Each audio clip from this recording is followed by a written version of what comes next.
Mesdames et messieurs, bienvenue dans l'invité du jour. Le président congolais Denis Sassou Nguesso a convoqué pour le 25 octobre 2015 le peuple congolais à un référendum aux fins d'une réforme de la Constitution. Ce référendum, les opposants congolais ne l'acceptent pas. Ils y voient une manœuvre du président Denis Sassou Nguesso pour s'éterniser au pouvoir. Charles Zakari Boao, l'ancien ministre, il est l'un des opposants qui s'oppose à ce référendum. Il est le président, membre fondateur de l'Initiative pour la démocratie au Congo. Il est notre invité du jour. Monsieur le ministre, bienvenue et merci d'avoir accepté notre invitation. Merci beaucoup. Alors, les Congolais seraient, dans leur grande majorité, opposés à toute révision de la Constitution. Le référendum du 25 octobre prochain ne leur donne-t-il pas l'occasion de l'exprimer? Non, il ne s'agit pas de révision de la Constitution.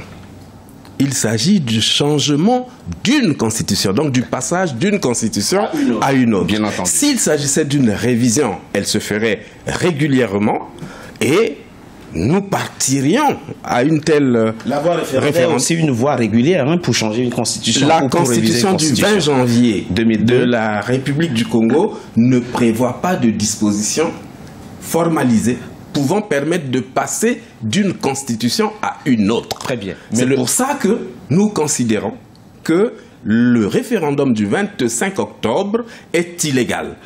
Parce qu'il n'obéit à aucune disposition de la Constitution en vigueur. Bon. Il est tellement illégal qu'au moment où vous et moi nous parlons, le texte n'est même pas disponible. Alors, le décret qui convoque le référendum n'est même pas rendu public. Alors, c'est une manœuvre dont l'objectif est simplement de permettre au président Denis Sassou Nguesso de pouvoir, dans l'avenir, avoir la possibilité de briguer encore la présidence de la République, ce qui n'est pas le cas si nous restons sous l'empire de la Constitution démocratiquement approuvée du 20. Monsieur le ministre, vous êtes opposé au principe même du changement de la Constitution, c'est ça? Mais bien sûr, il est illégal. Alors, si les Congolais refusent effectivement que le président Denis Sassou Nguesso s'éternise au pouvoir, comme vous le dites, ils vont l'exprimer le 25 octobre prochain, c'est-à-dire qu'ils vont voter dans leur majorité non. Si c'était régulier, si c'était légal, nous serions partis pour dire non et nous l'aurions gagné. Parce que sociologiquement,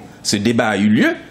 La majorité des Congolais sont contre. Mais d'accord, on va voir donc le 25 octobre prochain. Mais justement, nous ne pouvons pas, dans un État démocratique, nous permettre d'aller à un référendum illégal. C'est pour ça qu'il n'aura pas lieu. Bon, il est illégal.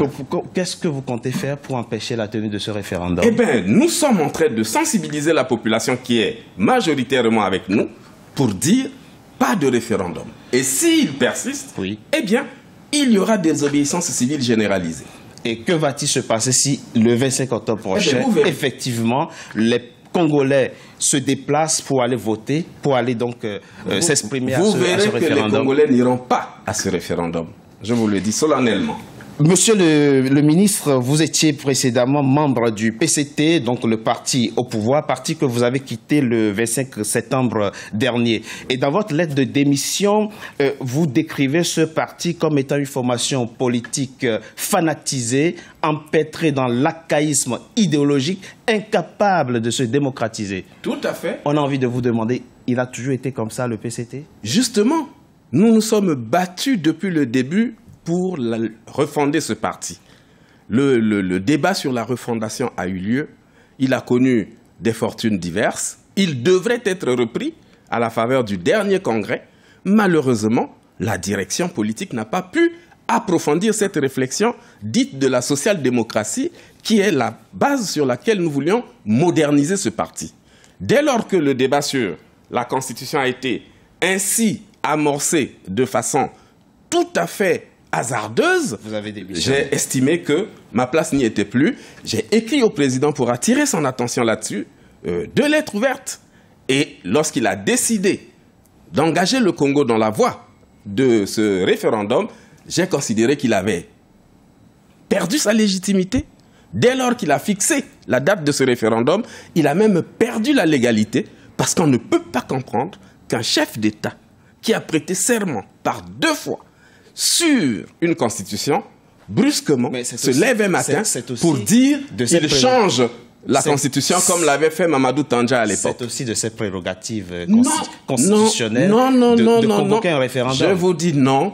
l'article 86 précise de façon claire les matières qui peuvent faire l'objet d'un référendum. Et là, dans ces matières-là, il n'y a pas le changement de la Constitution. Je suis désolé, la procédure n'est même pas respectée.